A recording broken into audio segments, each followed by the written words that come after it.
Hello everyone, स्वागत है आपका वेदांगा इंस्टीट्यूट फॉर सिविल सर्विसेज में। आपको पता होगा कि इस वर्ष यूनाइटेड नेशन यानी कि यूएन अपना 80वां वर्षगांठ मना रहा है। यानी कि यूएन की स्थापना को 80 वर्ष जो है वो पूर्ण हो चुके और इस 80 वर्ष के उपलक्ष्य में यूनाइटेड नेशन का सेशन अभी चल रहा है। हालांकि ये सेशन हर वर्ष होता है, लेकिन इस वर्ष कुछ अलग प्रस्तावों पर चर्चा चल रही है। जैसे कि यूनाइटेड स्टेट ऑफ अमेरिका ने बात रखी थी कि यूएन सिक्योरिटी काउंसिल में सुधार किए जाएं और जर्मनी, जापान और भारत को भी वीटो पावर दी जाए। लेकिन उससे भी कहीं ज्यादा चर्चा में रहा कल का दिन, जब इजराइल के प्रधानमंत्री बेंजामिन नेतन्याहू स्पीच देने के लिए यूनाइटेड नेशन में आए। आपको पता होगा कि यूनाइटेड नेशन की मीटिंग में सभी देशों के राष्ट्राध्यक्ष एक एक करके स्पीच देते हैं। सबके डे डिसाइड होते हैं, लगभग 20 मिनट के आसपास की स्पीच होती है। तो कल जब यूनाइटेड नेशन के मंच पर इजराइल के प्रधानमंत्री बेंजामिन नेतन्याहू भाषण देने के लिए आए, वो जैसे ही पोडियम पर पहुंचे, दुनिया भर के कई देशों ने, जिसमें ईरान है, पाकिस्तान है, सऊदी अरब है, कुवैत है, यमन है, बहुत सारे देश ऐसे थे, यूरोपियन देश में स्पेन है, जिन्होंने वॉकआउट कर दिया। यानी कि सब अपनी अपनी कुर्सियां छोड़ के जो है वो जाने लगे। आपको तस्वीर में पीछे दिख रहा होगा। सब लोगों का टारगेट यही था कि इससे इजराइल का मनोबल काफी नीचे गिरेगा और इजराइल जो कर रहा है अभी, खासकर गाजा को खत्म करने के बाद, लगभग गाजा खत्म है, उसमें हमास के भी बहुत सारे जो लड़ाके थे वो मारे गए। आम नागरिकों की तो कोई मौत का आंकड़ा ही नहीं है, लाखों में कहें तो भी सही नहीं होगा, हजारों में कहें तो भी सही नहीं होगा। पता नहीं, ना जाने कितने लोग मारे गए, लेकिन हाँ, कम से कम 1.5-2 लाख लोग उसमें मारे गए हैं, जिनकी काउंटिंग हुई होगी या नहीं होगी पता नहीं।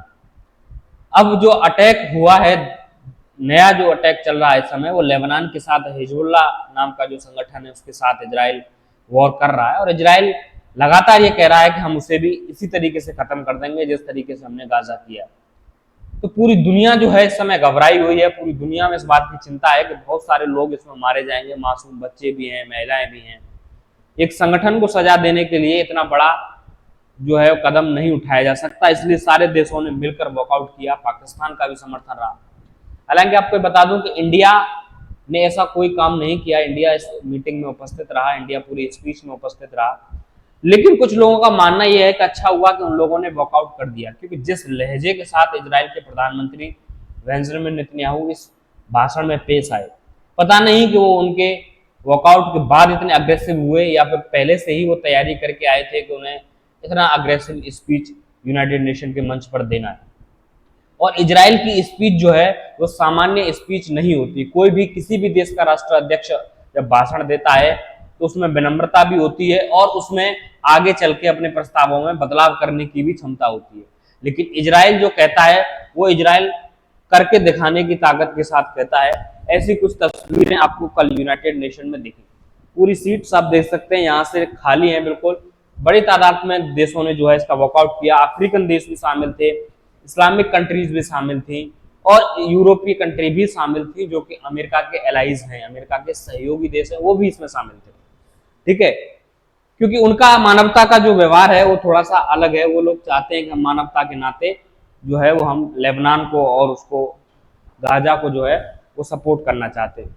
तो देखिए यहाँ आप देख सकते हैं कि ये स्पीच छपी है, Iran, Kuwait, Saudi Arabia delegates walkout as Netanyahu speech in United nation.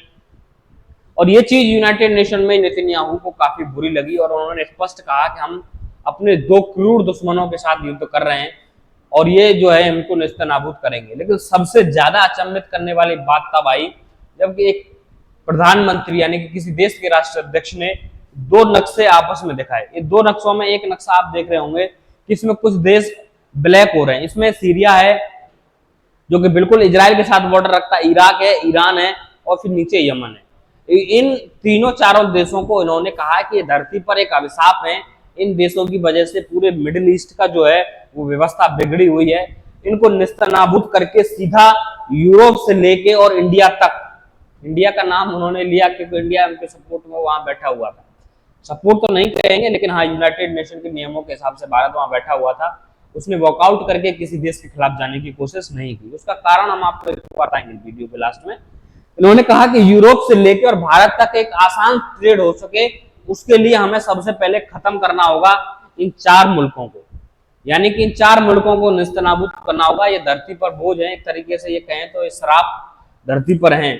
इस तरीके की भाषा का इस्तेमाल नेतन्याहू ने कहा। तो ये समझ सकते हैं कि कितनी अग्रेसिव स्पीच उनकी रही थी और इरादे उन्होंने स्पष्ट कर दिए हैं कि वो इस वॉर को रोकने वाले नहीं हैं।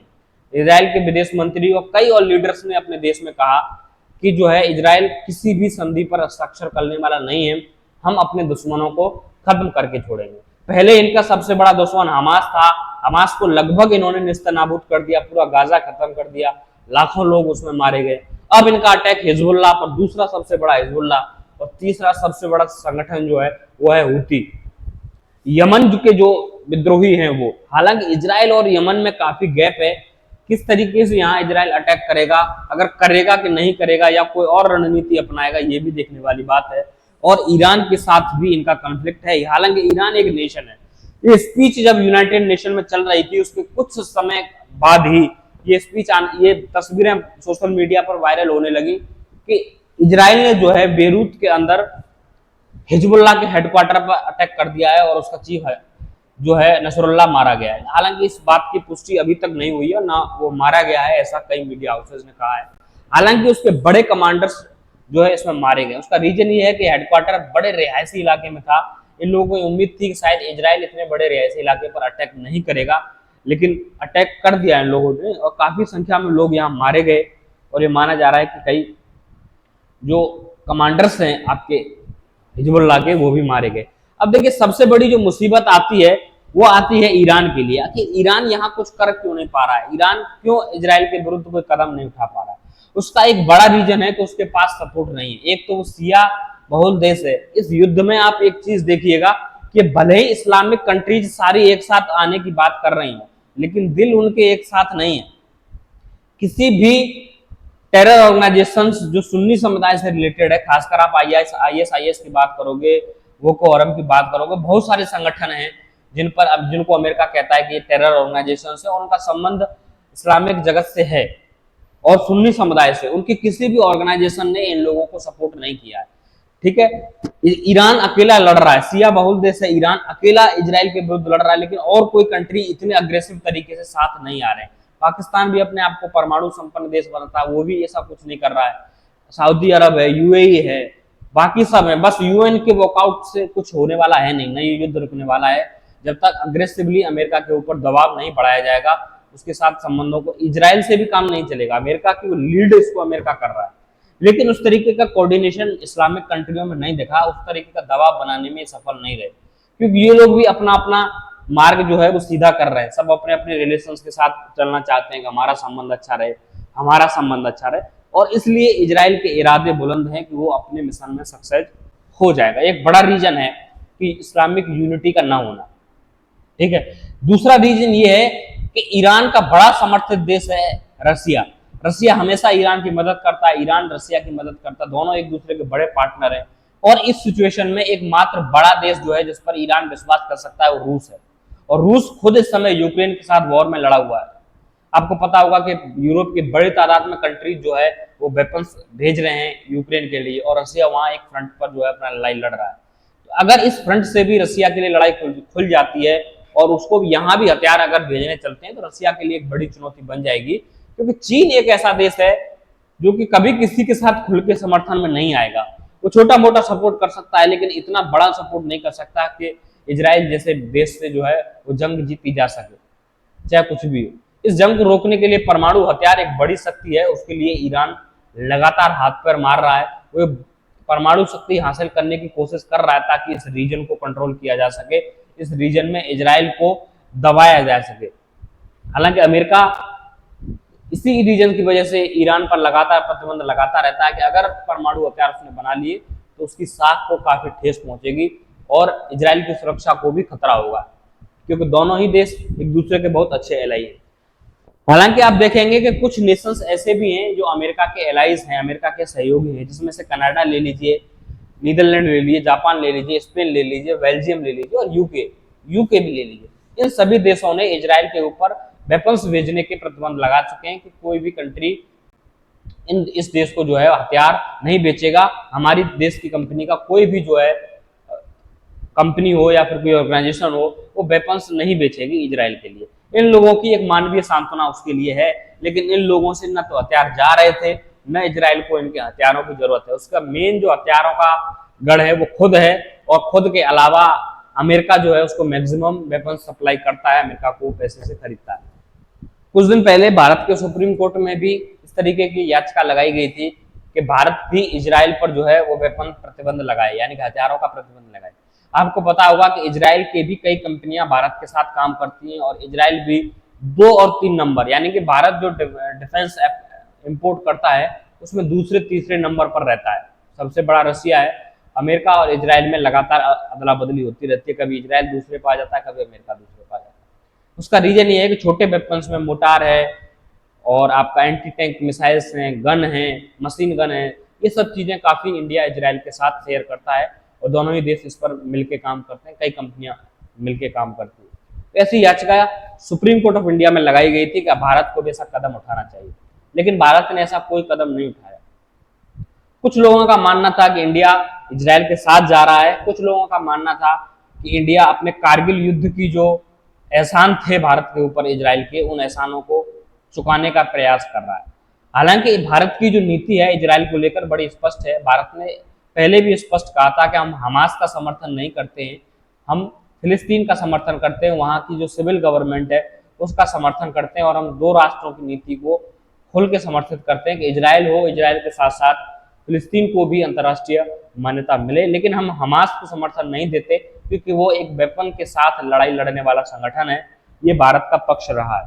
अब ये कारगिल युद्ध की जो कहानी है वो आपको पता होगा, 1999 में जब कारगिल पर कब्जा हुआ तो बड़ी तादाद में लोगों को ये लग रहा था कि शायद भारत इस युद्ध को जीत पाए, क्योंकि पाकिस्तानी हाइट पर हैं और भारत की फोर्स नीचे हैं।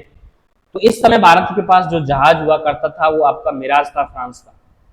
फ्रांस के मिराज जहाज को इजराइल भी यूज करता था, इसलिए जो मिराज में लगने वाली जो बॉम्ब थी वो इजराइल बनाता था। माना यह जाता है कि काफी बड़ी तादाद में मोटार्स और इजराइल के जो जहाज थे उनके जो बॉम्ब थे वो भारत भेजे गए, और भारतीय एयरफोर्स ने उन बॉम्बों की मदद से जो है वो बड़ी हिल्स पर अटैक किए। ठीक है, उसकी मदद से कारगिल युद्ध भारत को जीतने में काफी मदद मिली। हर कारगिल युद्ध की बहुत बड़ी कहानी है, वो किसी और वीडियो में डिस्कस करेंगे। लेकिन इजराइल की एक जो है वो पॉलिसी रही थी। अब देखेंगे यहाँ ये जो पॉलिसी रही है उसमें ये लिखा हुआ है कि during the war Israel became the one of the few nations of the offered direct assistance to India providing with the mortars and ammunition. ठीक है, हालांकि पाकिस्तान की जो सेना है वो ये कहती है कि कुछ पहाड़ियों के ऊपर इजरायली सैनिक डायरेक्ट लड़ाई में सपोर्ट कर रहे थे भारत को, हालांकि ऐसा नहीं है। वेपन्स के तौर पर इजराइल ने कारगिल में हमारा समर्थन किया था, ये भारत सरकार भी मानती है और हर भारतीय मानता है कि इजराइल का रोल उस युद्ध में था। उसने अच्छी क्वालिटी के बॉम्ब हमें दिए, अच्छी क्वालिटी की मोटार्स हमें दिए, ठीक है, जिसकी मदद से हमने लड़ाई को और आसान बनाया। ठीक, हो सकता है कि थोड़ा और डिफिकल्टीज होती, लेकिन काफी आसान हमें इजरायली बमों से मदद मिली इजराइल उसमें कारगिल की लड़ाई में। ठीक है, सोल्जर्स थे, इस बात की पुष्टि पाकिस्तान के अलावा और कोई नहीं करता। किसी भी देश ने ये नहीं कहा है कि इजरायली सोल्जर्स यहाँ आए थे। वेपन्स इजराइल के जरूर हमने यूज किए थे। तब से हम दोनों देशों के बीच में संबंध धीरे धीरे बढ़ते चले गए, और इसमें काफी कुछ भूमिका इस्लामिक कंट्रियों की रही, क्योंकि वो नियंत्रित नहीं कर पाए पाकिस्तान को भारत के साथ जो है वो अपनी पॉलिसीज।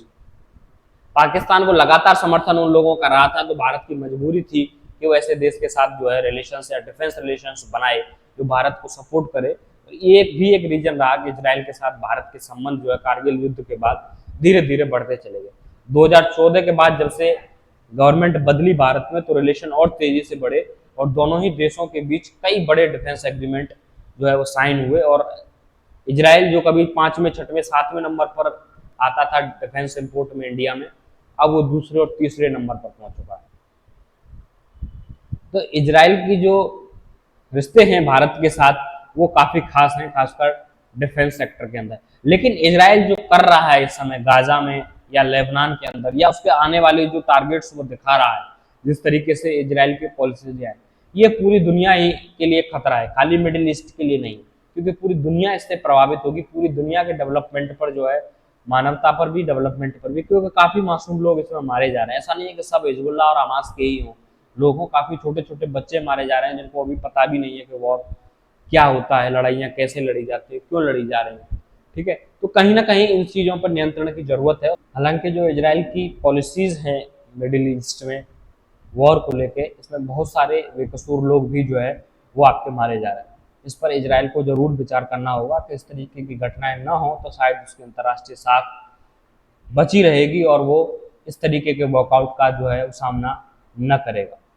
तो देखते हैं आने वाले समय में क्या कुछ सिचुएशन होती है मिडिल ईस्ट की, ये समय बताएगा। लेकिन आज की वीडियो में बस इतना ही रहेगा, फिर मुलाकात होगी आपसे अगले किसी वीडियो में, तब तक के लिए नमस्कार।